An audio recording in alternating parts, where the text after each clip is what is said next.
Welcome to Untying Knots, Minds and Souls Untethered with Perry Clark. This program looks at mental health from unique perspectives and shows you how to manage your life by finding the knots that help you and stay away from the ones that could be a disadvantage. Now, here is your host, Perry Clark. Hello, everyone. Welcome back to Untying Knots, Minds and Souls Untethered. So I want to start with a disclaimer that this is not a substitute for mental health services. I strongly recommend that you seek out services in your area to work on your unique issues. This podcast is for educational and entertainment purposes only. So here we are today, and this podcast, which is right now being recorded in January, is going to be coming out in February. So this is part of my little contributions to Black History Month. And the subject matter we're talking about today is one that I've always had a fascination after a friend introduced me to the works of Octavia Butler, the aspect of Afrofuturism. And we have many examples of that, from the classic Sunray to presently today, everything we've had with the Black Panther series, as well as the continuing works of the artist Janelle Monáe. We're here today, and I'm going to bring on my guest shortly, Dr. Lonny Avi Brooks, to talk about Afrofuturism and mental health. So Dr. Lonny, I'm just going to say Lonny J. Brooks is of course, my tongue is just getting tongue-tied today all together. He is a summer chair of 2019 Department of Communication, an associate professor in strategic communications and media studies, and the Department of Communications at California State University, East Bay. He is the creative director for the Afrofuturism Future Group. He is a resident Afrofuturism and co-producer and co-creator with Ahmad Best, host and co-executive producer and co-creator of the Afrofuturist podcast with Ahmad Best. He is the creative director of the California Black Speculative Arts Movement and Black Speculative Arts Movement Futures, board director and organizer. He is the research affiliate for the Institute of the Future, a member of the Long Now Research Fellow, co-designer and co-director of Afro Rhythms for the Future Game, and part of the editorial book for the Handbook of Universal Foresight. Dr. Lonny Brooks, welcome to Untying Knots. Thank you. It's great to be here, too. Good to have you. So, how did you get not only to being a professor and the doctorate, but your interest in Afrofuturism? Well, my interest in Afrofuturism was just really based on growing up as a nerd, and from a very feeling of being a Black diasporan. Alien in a strange world, in a sense, too. I grew up with Star Trek posters on my wall, but I responded to a call for an anthology called Afrofuturism 2.0, The Rise of Astro Blackness. And what called me to it was merging my interest in futures research with the vision, the past, present, and future of the Black diaspora. And and tying those interests together was amazing to me. So I contributed an essay called Playing a Minority Forecaster in Search of Afrofuturism, where I had this future Stuart Brand. And see, I studied the Institute for the Future. It's a think tank that looks at the future. And it does future scenarios for Fortune 500 companies and foundations and government institutions.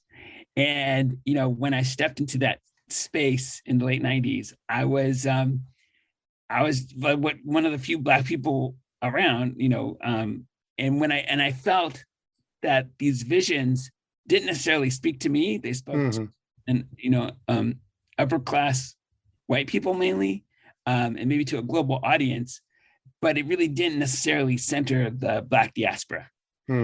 So that's where I thought, I could really contribute a perspective on what it means to be Black and thinking of the future. So Afrofuturism is about leveraging the past, what I call ancestral intelligence, undiscovered stories. And the idea of Afrofuturism is kind of like retelling the narrative of our journey. You know, we can think of it as how we came to the Americas as enslaved people. And we can think of it as a science fiction horror story. Think of it like this, where Black people in the millions were taken from their home planet in West Africa and transported across a vast interstellar sea, the Atlantic, with the latest in bondage technologies, right, to keep us enslaved aboard these ships, fed enough just so that we could become labor in the Americas. Once we arrive there, we are faced with total erasure. We'd be killed for speaking our languages, for playing our music, for practicing our religion. And there we were aliens and become hybrid innovators in a new world. And even with the imposition of Christianity upon us, you know, that replaced our tribal traditions, we took hymnals from the Christian tradition and transformed them into spirituals. Now I see spirituals as visions of the future, of an uncolonized future that, you know, we call Zion, where we are not enslaved. And these spirituals become our vibranium. If you've seen the Black Panther film, the vibranium is what powers the nation of Wakanda in that film, with the gadgets. But the vibranium really is this cultural engine that we have. And the spirituals then lay down the foundations for jazz, for rap, hip hop, house music, that have become part of every influential genre on the planet, you know, that has some form of Black music, Black culture within it. And so that's our vibranium. That's our cultural future vision. And that's the essence of Afrofuturism, where we're leveraging our ancestral intelligence and augmenting it into the future. And you know, the Black Panther movie is a good example of that, but it goes way back, right, to Sun Ra, the jazz musician who thought of himself as from another planet, reinvented himself in re-seeing the world. And then we have Samuel Delany, science fiction authors like that, and Octavia Butler, of course, you know, Greg Tate, cultural critic, and others too. And, you know, N.K. Jemisin now, and Nydia Okorafor as well too.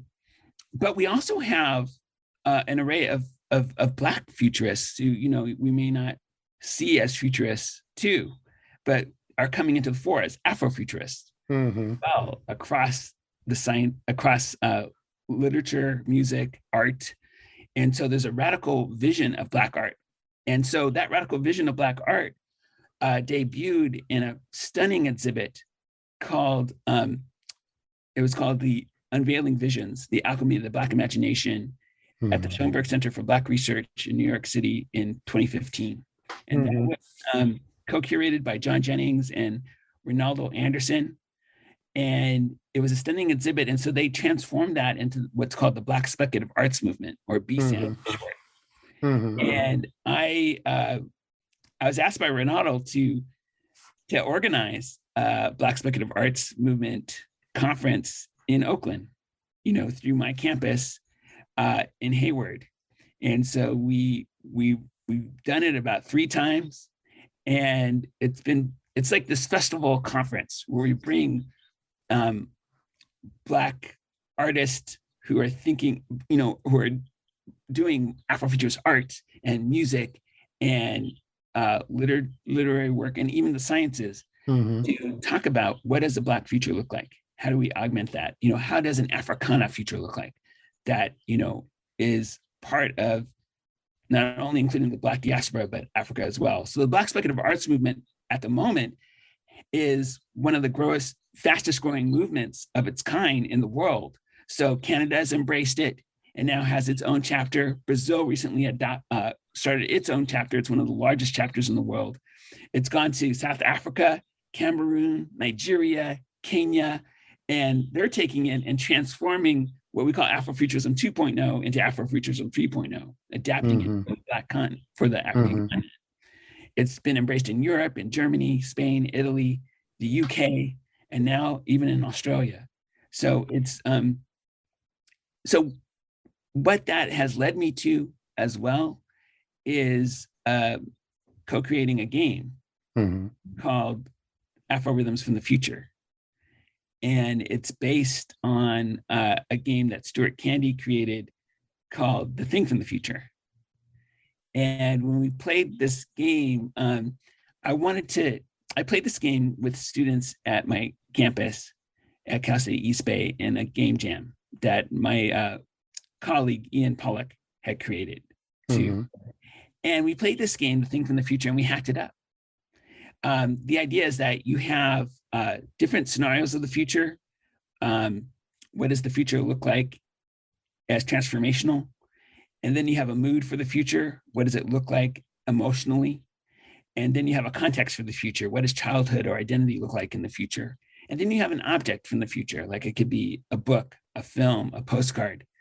And what happens when you mash them all together? What do you get as an artifact from the future? So if you took, postcard, education, optimism, and transformation, what does a postcard look like that represents all those things?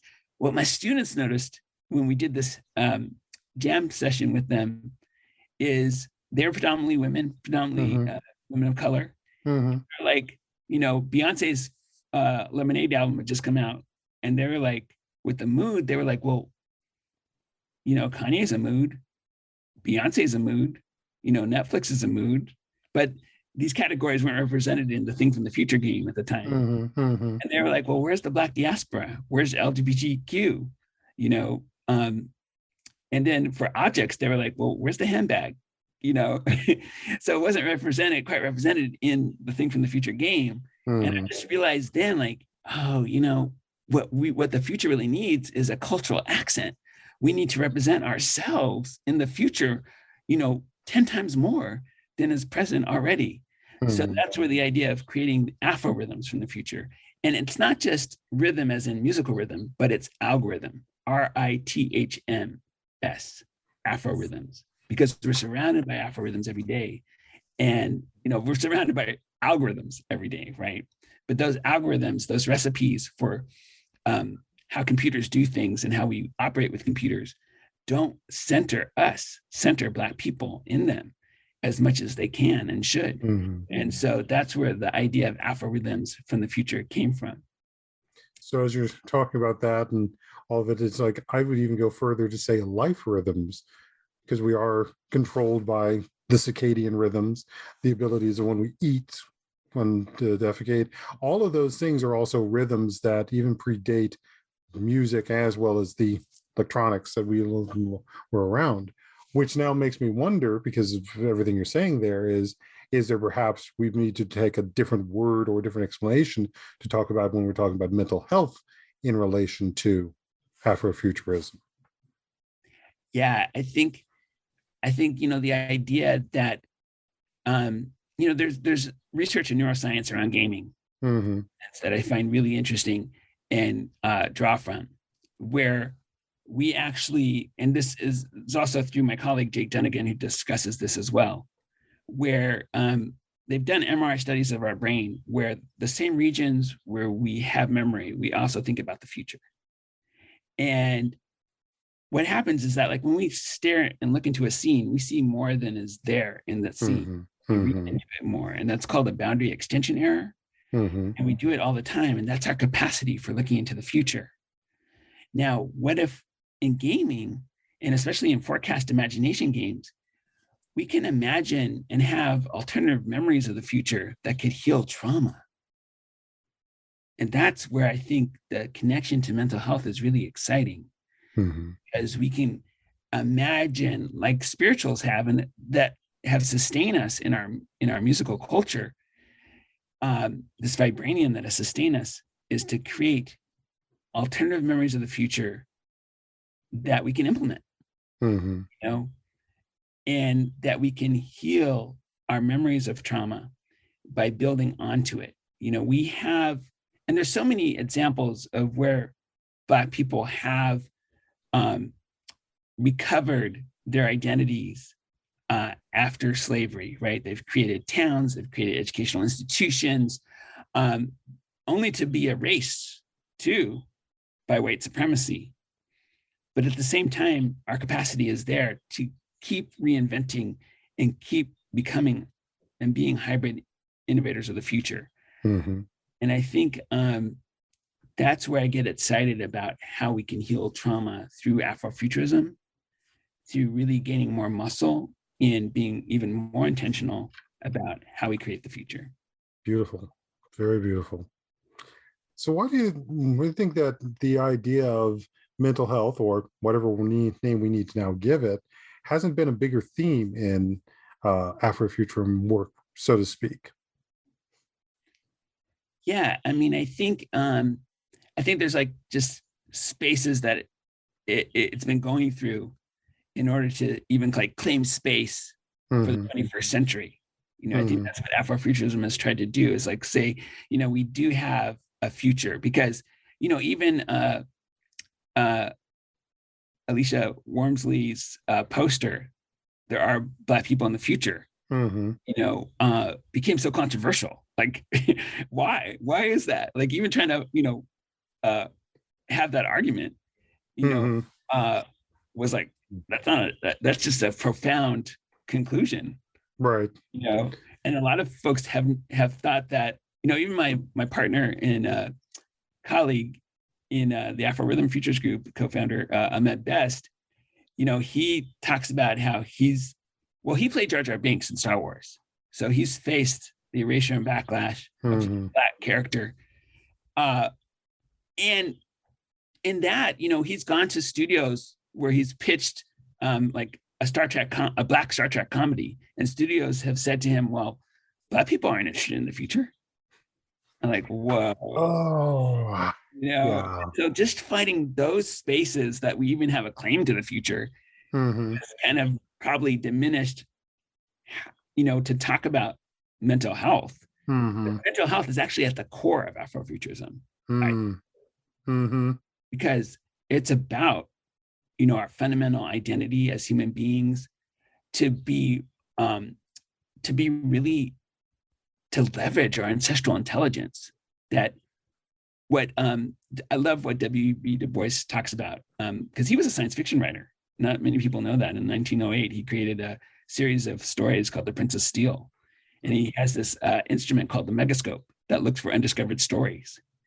And the idea of the undiscovered story is that we are so rich in our stories about the past, present, and future as an African diaspora and African peoples, you know, that those undiscovered stories are what can fuel our souls, what can help us in treating our trauma of being enslaved and being impoverished, and how we can rise above that, you know. And what gives me inspiration is like even thinking about, you know, the Dogon tribe in Mali has an origin myth of itself as coming from another planet, from Sirius B. And it's only recently that astronomers have confirmed that Sirius B does exist. They knew about it with an unaided eye. You know, so it's like, whoa, there's something so interesting about that, right? But it shows you how we have this knowledge, even in our textiles. You know, there are fractal textiles that have recursions of patterns within them. Well, that actually laid the foundation of modern computing. That knowledge, and it was also through sand divination and textiles. It came to Europe. And when European mathematicians discovered this recursive loop of fractals, it blew their minds. And it laid the foundation for fractal geometry and modern computing. It actually comes from the spirit of Africa, you know? And so finding these undiscovered stories actually heals me every day, because it's like, oh my God, you know, we have so much. And to really center ourselves and to center ourselves in the algorithms that surround us today is so important. So, yeah. And especially how we even create our the algorithms and the stories, as you said, the undiscovered stories, which are also the stories that we're getting have fed to us by the ancestors, but also the ones that we are being sparked by experiences in the here and now. I mean, I'm a tabletop role-playing player, and have been last several years, I was running a game for Dungeons and Dragons using their quote-unquote African setting. It's got problems that I basically had to go in there and rebuild entire sections of it to have an actual modern society appropriate for the time. And then as I'm playing the game with my players, I suddenly realized, oh, I'm playing out the Underground Railroad story here. I'm playing the Back to Africa movement, rebuilding Liberia in this storyline. It's like, how many other storylines was I unwittingly at the time pulling from history and putting into my game for this shared storytelling? Wow. Yeah. I mean, it's so true. It's like, we can leverage and imagine and rebuild and reinvent. I mean, the whole thing is, when we talk about the game Afrofuturism in the future, is like, how can we have fun ending white supremacy? Mm-hmm. And it's not like we're people have to be blamed, but it creates a whole new space outside of white supremacy. Mm-hmm. The way forward for our mental health is, for everybody's mental health, really, is for white supremacy to end. Mm-hmm. It's hurting white people themselves too. It's limiting people's capacity to invent the future. And what we need is a global solution for the future that includes and liberates everyone. Definitely. And as you're saying that, it just made me think about a couple of other things. I know I've seen a book, and it's in my Amazon queue list, that is talking about black fractal structures that was built into the houses as well. I'd have to go dig it up, the one as possible there, and how that again was being recognized by a white mathematician and computer programmer.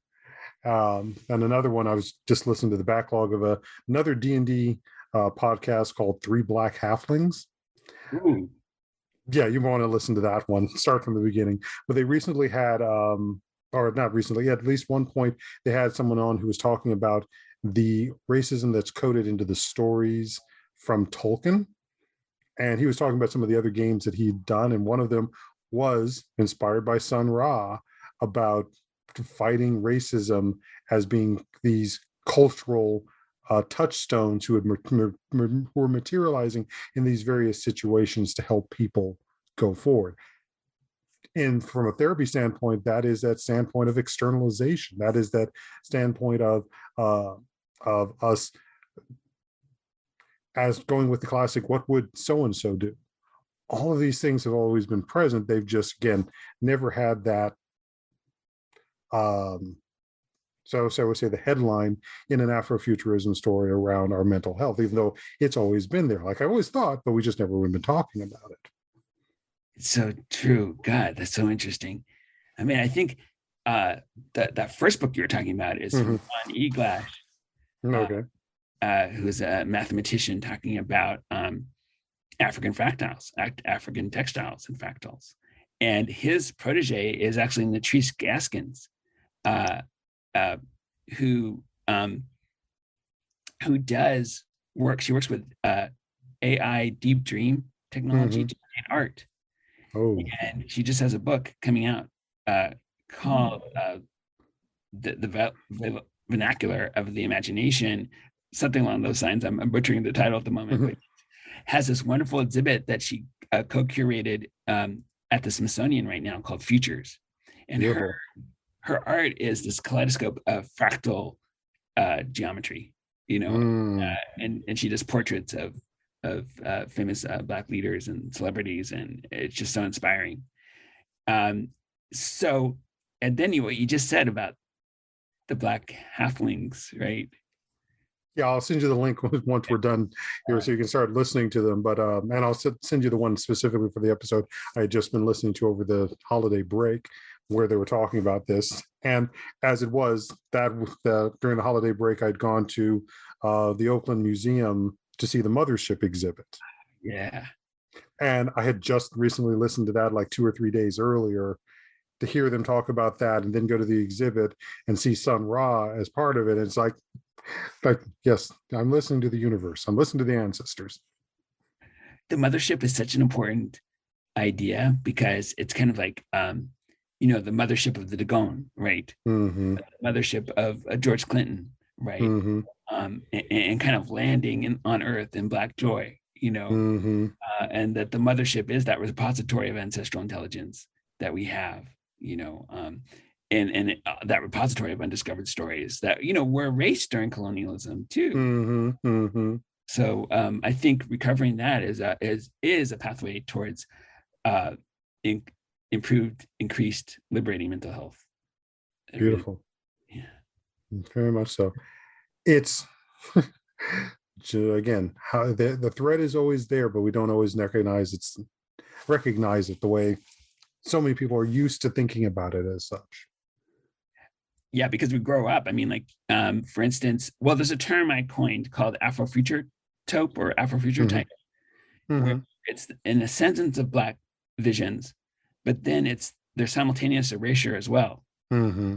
Like Hidden Figures, the film, The Hidden Figures is such a good example of that, right? Like Black women, mathematicians, engineers, and computer scientists that were charting the trajectory of white astronauts in 1960s NASA that we haven't heard about until decades afterwards, and that they were these vibrant women that made these enormous contributions, right? And even Tulsa, Oklahoma, as the Black Wall Street. I didn't grow up hearing about that until recently, and then seeing how it was in ascendance and then erased, white supremacist violence. Which has been big themes in both the Watchmen series as well as Lovecraft Country. Yes. Which has really woken so many people up to it.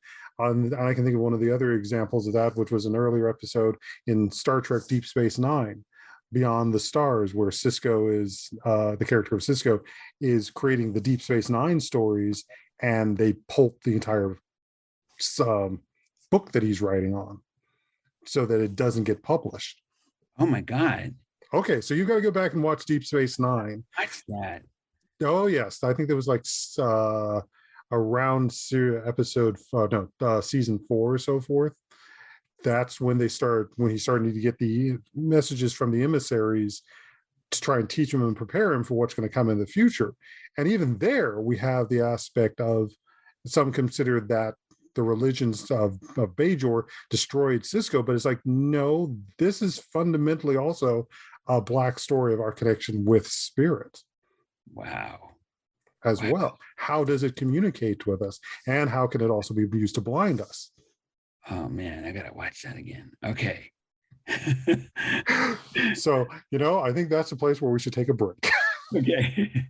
So come back and listen to the rest of us as we talk here on Untying Knots, Minds and Souls Untethered with Dr. Lonny J. Brooks and Perry Clark, licensed marriage and family therapist. So we'll be right back.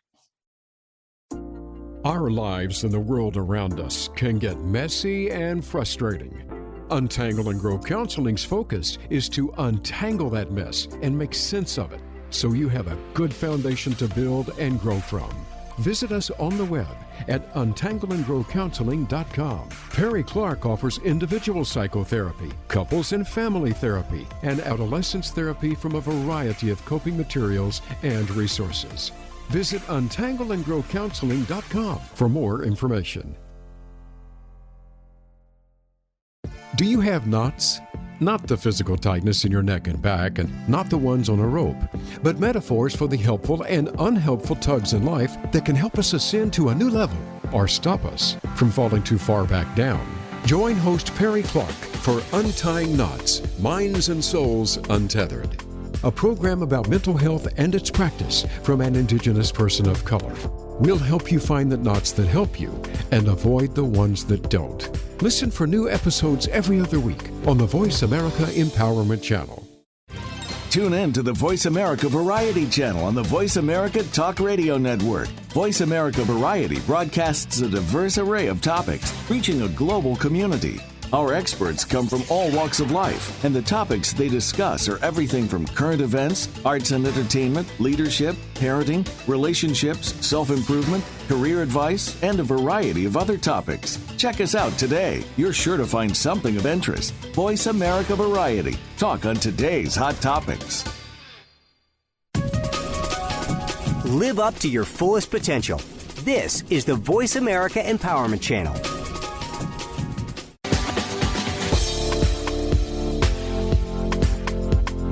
You are listening to Untying Knots, Minds and Souls Untethered.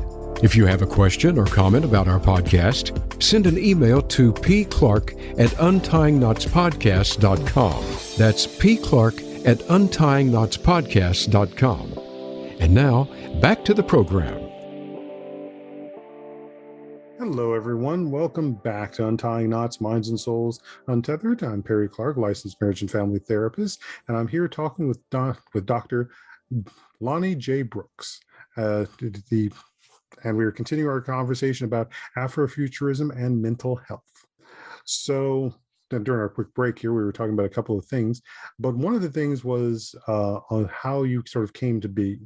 And I know we talked a little about in the first half, but there's some other specifics that I think you wanted to go into. Yeah, I want to say like the African diaspora is something that probably also never gets fully nuanced about too. Mm-hmm. Like, because I'm discovering I'm in my 50s now. So like, I'm really learning how to express my full identity of being Black. Mm-hmm. But I'm Black, Jewish, and Native American. And that's important to me because it just represents how vast the African diaspora is and how long its lineage is go, Mm-hmm. So, I'm part of a synagogue where we're actively dismantling white supremacy within the my Jewish synagogue, and part of a, diversity, equity, inclusion committee in doing that. But not only that, when I say I grew up with Star Trek posters on my wall, I also grew up with a visual disability where I was very nearsighted until just 10 years ago. And what Star Trek gave me, and seeing the Next Generation with Lieutenant Forge and his band that allows the visor that allows him to see through his blindness, it always sparked that idea that technology could expand my world. I have juvenile diabetes as well that I got when I was like 11 or 12. And, technology was another pathway that science, insulin was only discovered in 1921, right? So it's like the idea that we could survive and live with new technologies that really influenced being. And not only that, but that like we have a spectrum of identities that we carry with us too. And I have a daughter who's half Filipina, and all of me. Like that's a whole other spectrum of range of identities that I think is really important to think about when we think about the future and how the future is going to hold our vast array of identities that we can express and celebrate and not be, ashamed of, right? So that's been part of my journey in doing this and fueled my desire to think about a future that is very expressive, very liberating, that we can find ways that, Native American traditions can inform us about as well. Too. So so that's, part of what I've been looking at. And, so when I came to the Institute for the Future, it was like, how do I bring this into being? And we actually, I had the opportunity to do this festival in the Encanto neighborhood of San Diego, where I was a PhD student at the time at UC San Diego. We created a storytelling festival where Black activists from that neighborhood were able to tell their stories of the future. But we did it within like a tent setting with some cultural groups that came to, fill the space with music and imagination. And we did it in alliance with the Institute for the Future, sponsored it all, and the Center for Digital Storytelling. So that was in 2001. That was a kind of a peak into what I think the Black Speculative Arts Movement actually is today. The festival conference where we celebrate the Black imagination. And so, in that, I can say that I've been so grateful for some of the support that I've had from different people, especially my colleagues, like Ahmed Best and his brother-in-law texted me and said, hey, my brother-in-law Ahmed Best would like to talk to you. And the second line was, and he played Jar Jar Binks in Star Wars. I was like, whoa, okay. And then, we got to talking through FaceTime 3 hours later, created the Afrofuturist podcast. And I've listened to a few episodes. Oh yeah, great, thank you. And then we connected with the Fathomers organization, which is a research foundation that supports projects that don't usually get made. They're a creative research foundation. And they supported us in creating Afro Rhythms from the Future. And that game actually came about through this really interesting lab called Dynamic Land. Yeah, it was on 9th and Broadway in Oakland. And it was about creating a communal computer where we didn't have to be on our screens. We had computers that were like projectors on the ceilings and then projected onto pieces of paper that transformed them into playable media. Oh, so we very could nice. talk computing over tables rather than just being on our phones and our computer laptops. And that's where I met one of my collaborators, Eli Kosminski, and a co-creator of the game as well. And we brought the game to the Institute for the Future in conjunction with Ahmed, and we had some plants from the Fathomers to help us bring the game forward. But I'll never forget when Ahmed stood up and said, hey guys, will you mind if I help MC this with you? And he just was so engaging with folks. At that moment, we had an Afrofuturist festival, a Black Speculative Arts Festival at the Institute for the Future in 2019. And it was... I think that's the one I came to. That's where I first heard about the African realms, and that's where I first saw you. That's when... Oh, wow. Yeah, I was in the background, in the audience watching that. Oh. Well, one of my graduate students, she came up with this idea of what if you scanned, you had an ancestral tattoo and you scanned it across an ATM machine and you got reparations. Yes, I remember hearing that one. Wow. Yes, I remember that. I'm so glad you were there. Oh my God. So I'll never forget what Ahmed said. He said, a reparations tattoo? I think you just won the game. And and so that's what also after we had the panels, you could go downstairs and play with these different simulations. They had a virtual reality simulation, different art. I mean, there's this, Palo Alto, the Institute for based, and it has this, office space above. And then below, there's this whole cavernous exploration space that they built, and they had this virtual reality simulation from Hyphen Labs called Neurospeculative Afrofeminism. I'll never forget when I put it on, because the idea is that you're in a hair salon and that your hair connects to this mothership of memories, collective kind of through our hair memories of the past, present, and future of the Black diaspora in Africa. When I experienced that, I was like, I need this therapy on a daily basis. Like, whoa, I just felt so calm and soothing. And I just opened my mind up to how much Afrofuturism can act as a salve, as a healing agent. So as you're describing that, and that, because unfortunately I missed it when I visited, I think you might find it interesting to meet Silo 919 from the Into the Motherlands podcast and game. Oh yeah, Into the Motherlands. Oh my God, I want to play that game. So do I. And I help. My money went into kickstarting it. So maybe we need to get together and have a game session on it. That'd be great. I mean, because even before I saw that Into the Motherlands, I saw another one through the indigenous perspective called Coyote and Crow. Oh yes, started that one as well. Waiting for the book to come out. I just got mine. I gotta go check my mail. Yeah. It is a brilliant, it's kind of like, the Black Speculative Arts Movement through an indigenous lens, because the illustrations are amazing and the backstory is too. And I mean, I was amazed at that. How that started out at like, I think 25,000 and went to like 2 million or something. Something on that aspect. Did you also see the other one called Odorum, which was early? It was done closer to, I think, 2008 and 19, which was another of the game systems that was put on Kickstarter. Another one I kickstarted, and I'm actually showing in the book that I have right now. But you should be able to get that as well. Whoa, that's so beautiful. Oh my God. Yeah. Look at that. Wow. So I would say the TTRP landscape has been a very good place for developing more of that content for going into the imagination. Yes. And TTRP refers to tabletop role playing.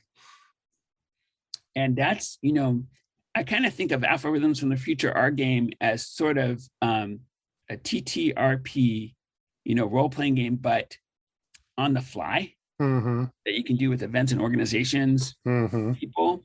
Because another thing that we've created with my colleague at the Museum of Children's Arts in Oakland is we've actually created a community future school Mm-hmm. with the help of a grant from the Blue Shield Foundation.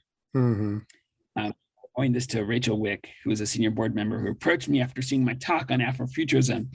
She said, what can we do to look about, she wanted to talk to me about Afrofuturism. Together, we said, Mm-hmm. what would it be like to have a network of the imagination in California, a regional network of the imagination that would center marginalized voices and really speak to community visions of the future.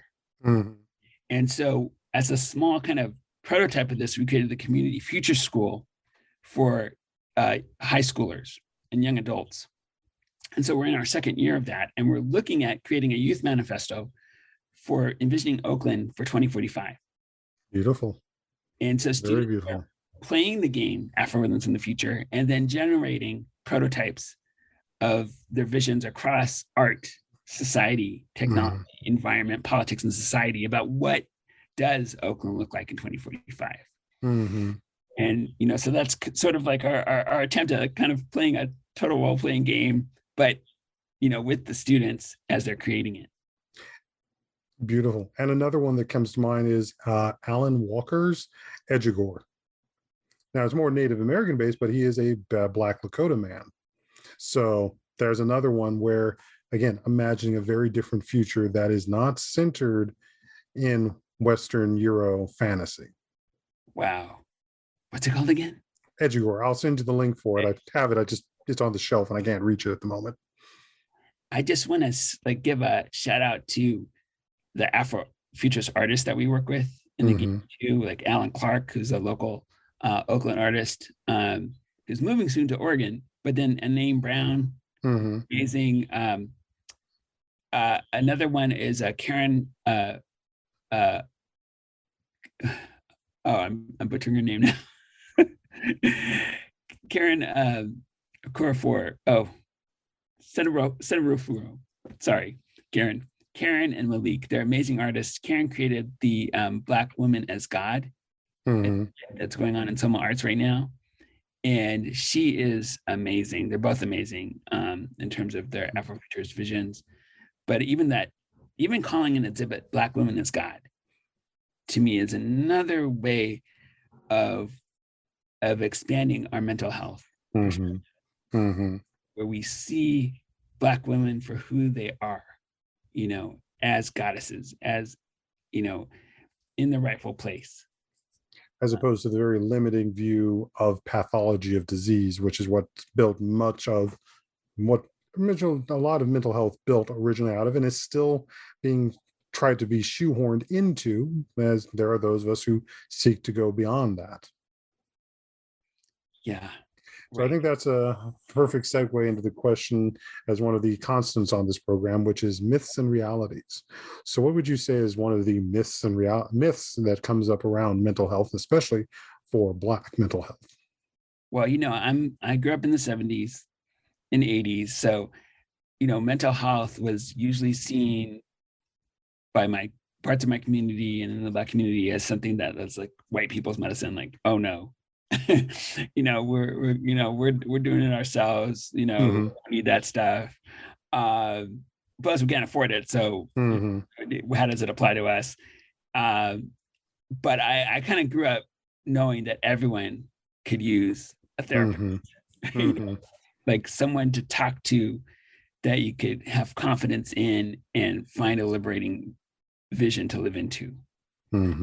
And I still think there's barriers to it, right? Like, I'm a member of Kaiser. Their mental health is not accessible to many people, right? And you have to pay for it.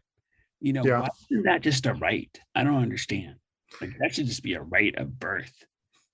Yeah. I was just dealing with the other day a consultation with somebody who is trying to get.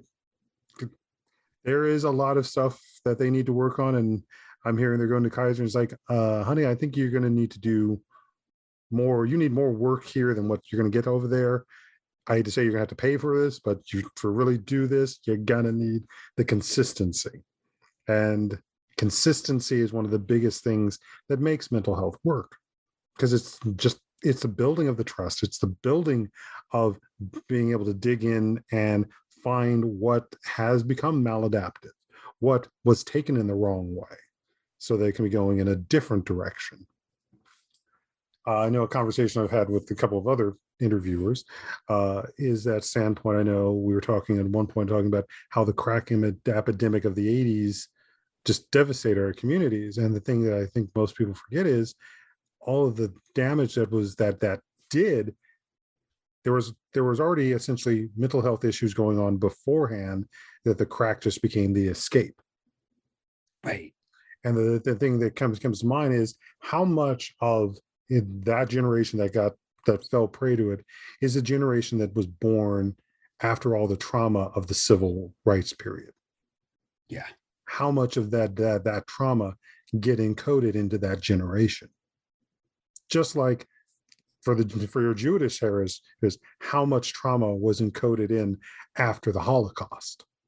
Yeah, absolutely. That's a great question, because like the Black Panther Party itself, to me, is sort of like,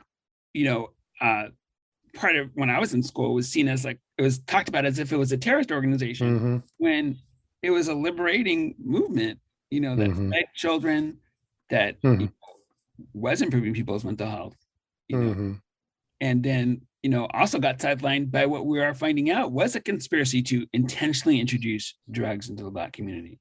To erase once more.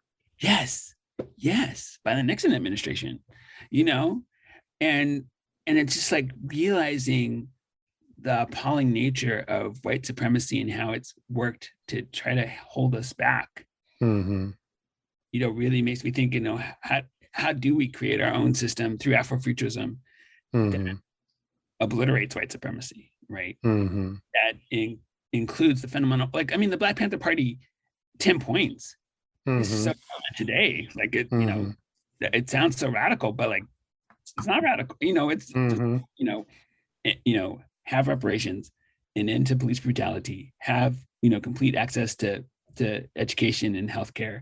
It's like, yes. I always think that in some way a baby should be born with like whatever, discounting inflation, be born with $1 trillion and access to all the care it needs. And that, like, to heal is at the center of Afrofuturism, to heal and create alternative memories of the future that heal our trauma and that augment ourselves, into the future. Because we exist in the future. Yeah, we exist in the future for sure. And that's why, I'm inspired by, Star Trek Discovery. Oh, very much. Very much. Such a queerness too. Like queer stories play out on that show. Having the main character be the strong Black woman, a Black, goddess practically. And equally to consider in this current season, she is essentially dating a Black alien. Oh, that's the thing that was like suddenly dawned on me, is like, yes, Charles Book is a black alien from a different planet, not Earth, entirely different history, not necessarily trapped up with all the aspects of the diaspora and the history we have, that she's having a relationship with and dealing with the mental aspects of grief. Right. Yeah. Right. Who, he's dealing with his planet eventually being obliterated, dealing with being, 1,000 years or whatever, 1,000 years from the current time. As well as the fact that she's been able to reconnect with her mother, who she thought was dead. Right. Oh my God, this is so rich. Right. And as the conversation I'm having with another colleague who's also fun, was this aspect of, as was said in this most recent season, the psych evaluation on her was someone who went through a massive trauma and now needs to rescue everybody. Oh, right. Yeah. And that becomes a very critical thing when you are in a command position and you have to make the life and death decisions. Yeah. And are struggling with the question of the good of the one or the good of the many.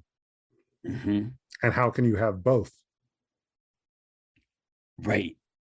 And so interesting how she enters the future first. She has to do all the adaptation. And so she's kind of learned to buck the rules, to kind of reinvent herself. She's had to reinvent herself. Yeah. She got, even though she purposely chose it, she crossed the Atlantic. Yes. Right. It's like a whole African diaspora reborn into the future. And her family is the crew of Discovery. Wow. Right. Yeah. So, food for thought, folks. And with that, we need to be wrapping up. So, Dr. Brooks, thank you for coming on here and having this conversation. And I look forward to, I think we may need to have a part 2 to this. I'd love it. Thank you so much, Barry. All righty. So where can people find you if they wanted to connect with you more? Yeah, I'm on Twitter at Avi Lonny. That's AVILONNY. Twitter, and also on Instagram with the same. And we also have AfroRhythmsFromTheFuture.org as our game site.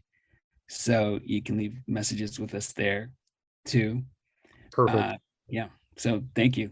Perfect. So thank you very much. And folks, keep listening. And I hope you've enjoyed this for Black History Month as well. And keep listening. We got some more conversations coming up. So, thank you. Be well. Okay.